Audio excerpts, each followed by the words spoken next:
Hey, how's everyone doing today? This is Josh Noel from SonduckFilm, and in this video we're going to talk about some mistakes I have made as a filmmaker, and we'll be looking at some of the mistakes I've made recently on my new short film called Shrouded, which was my thesis film from college. So the first thing I want to talk about is being a good producer versus being good anything else, like a director or a cinematographer. With Shrouded, I had more of a cinematography perspective because I am a cinematographer. I shoot commercials and I shoot a lot of stuff, and it's what I love doing. But when I produced my short film, I put more emphasis onto the cinematography of it rather than just being a good producer. And a lot of beginning filmmakers make this mistake. I see a lot of people saying, I want to be a great director.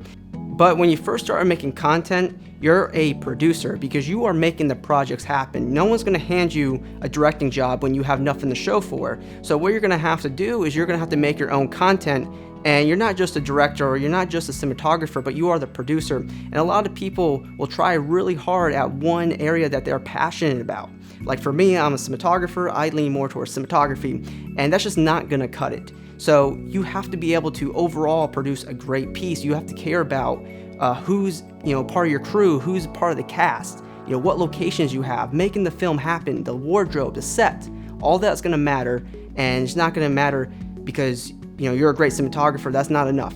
A huge missed opportunity that I see a lot of filmmakers make is that they don't go out and get nice locations that are needed for their film. They end up just asking their mom to shoot in their house, and you get what you get when you don't go out and get the locations that are needed. You'd actually be surprised if you never got locations before at a legitimate venue before, how much people actually want to help filmmakers that are just starting off, that have no budget. If, for example, in the past, I've needed a clothing store, no budget film. I went to 5 locations. 4 of them said no, but 1 said yes. And this always happens with me, where I go to several locations that I need, and I get some no's and I get some yeses, and I'm able to make it work. And of course, I go to a ton of different locations so I can find the best location for my film. Don't shoot at your mom's house. With Shrouded, I realized that you don't need a lot of lights to make a great image. I was only using 1 light for about 70 to 80% of the film. I'll link that light in the description of the video if you're interested. It's just an LED panel, not a lot of money. And it's just crazy that I see a lot of filmmakers, and especially me, I was definitely guilty of this, is that you think it's all about having a lot of equipment to make a nice image, to tell a great story. None of that matters. It's all about the story that you have to tell, making sure you're good at that. And you definitely don't need a lot of equipment. Just 1 light can help you create a powerful image, and knowing, having a good location, because it all depends on what you're shooting, what's in the shot. Because if you're shooting against a blank wall, there's not much you can do to make that look good. So it's up to you as a producer, like we talked about, to get good locations that help tell your story, and understand that it's your experience as a producer, as a video producer, to create a powerful image.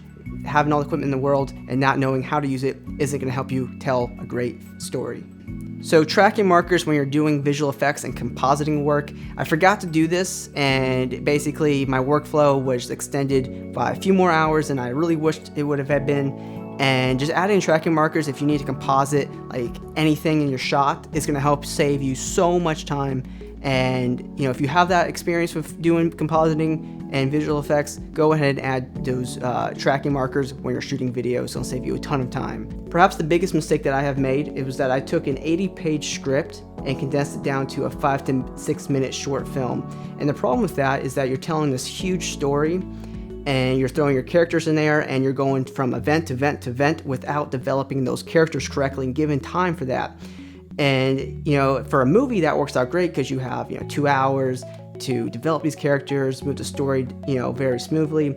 But with a short film, especially a 5-minute short film, you don't have time for that. For future reference, what I'm definitely going to do is just have one event, 1 issue in the story that all the characters are involved in it without having to tell all these backstories. Just throw the characters into this one problem that they have to solve or overcome.